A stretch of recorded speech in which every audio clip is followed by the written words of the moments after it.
Hello, I'm Chris Pratt from Eurogamer, and yesterday I met with Overwatch game director Jeff Kaplan ahead of attending the BAFTA Game Awards this week and likely winning quite a few of them. We spent the first half of the interview discussing the team's approach to game balance, and you'll be hearing about that in a future episode of Here's the Thing, but the interview ended on a more personal note. Overwatch is huge, with a player count now exceeding 25 million people, and so we talked briefly about what that level of success had meant for the game, but also what it had meant for Kaplan himself.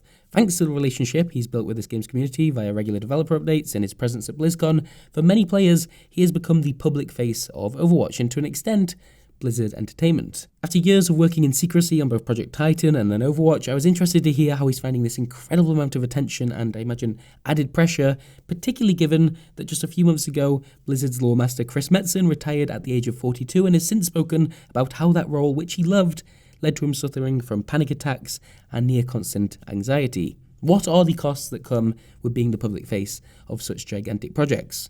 I asked Jeff Kaplan. I've become a giant meme at this point. I'm a little embarrassed, to be honest. Anybody who's worked on video games knows that there's a tremendous collaborative effort that goes into it. Like the thought that one person is the creator behind something is, of course, it's just not even feasible. And when I think about the talent of my team and all of the things that they bring, they're artistic geniuses and technical geniuses and design geniuses and audio geniuses. And, I'm none of those things. So I feel very lucky to be a part of the group that's really brought Overwatch together. I would say on a personal level, I feel very proud that me and my team have come through sort of a crucible. I sort of took it for granted when I was working on World of Warcraft. It was so much fun, and we enjoyed a lot of success, and we had a tremendous community, and the team was great. And I sort of took it for granted personally that, this is what making games is. Sure. And it was really having 5 years after World of Warcraft of having no success and really struggling that it made me realize how rare that was.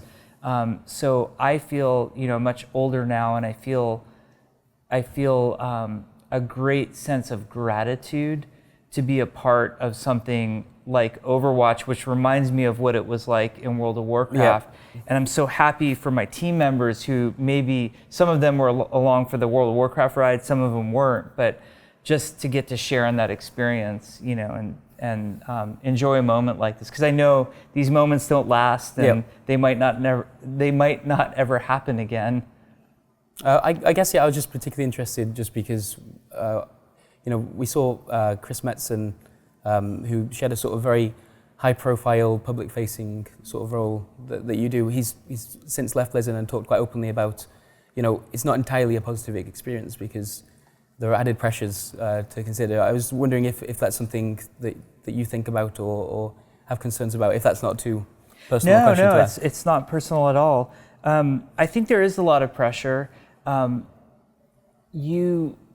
Speaking for other people, in particular when I think about my team members and how amazing all of them are. Like any one of them could be sitting here talking to you right now, and knowing that I'm probably not saying the perfect thing, right, or I might say something that represents them poorly.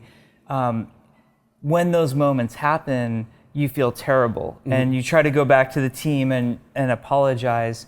There's a lot of fan pressure as well, because the game really belongs to the community. Right. They've made it their own, and they're so passionate about it that you want to tell people what they want to hear all the time.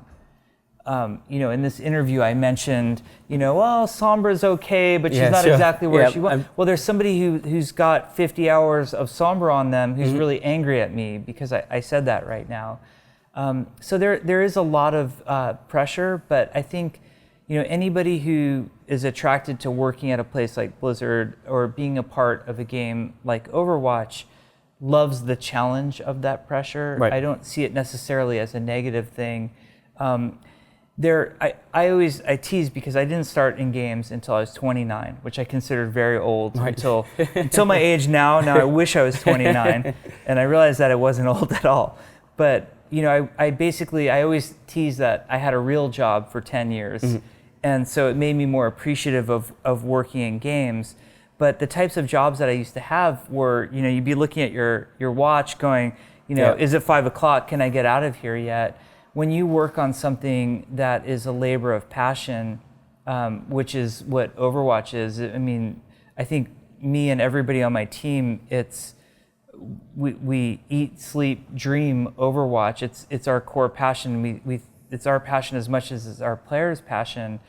You can't ever escape it. So there's not a weekend where, I think this weekend I'm not going to think about it, or literally all night, every night I'm thinking about the game. It's very intense is the best way to describe it.